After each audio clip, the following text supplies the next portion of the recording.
পালিয়ে বিয়ে করলে তার জন্য বিয়েটা হারাম হবে না।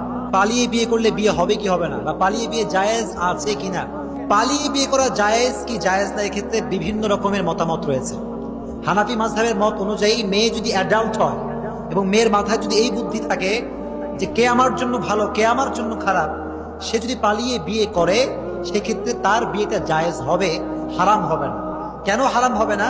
কারণ একটা অ্যাডাল্ট মেয়ে কোনটা নেগেটিভ কোনটা পজিটিভ, কোনটা তার জন্য ভালো কোনটা তার জন্য খারাপ, এটা তার ধারণা আছে না নাই? তো সেক্ষেত্রে উনি বলেছেন যে পালিয়ে বিয়ে করলে তার জন্য বিয়েটা হারাম হবে না। তবে এই ক্ষেত্রে অন্য ওলামাদের মতামত রয়েছে যে এই বিয়ে জায়েজই হবে না, কারণ এই বিয়েটা হয়েছে আব্বা আম্মার মত ছাড়া।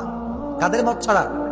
আব্বা আম্মার মত ছাড়া। এখানে ইখতিলাফের মূল ভিত্তিটা হচ্ছে আব্বা আম্মার মত নেওয়া এবং না নেওয়া।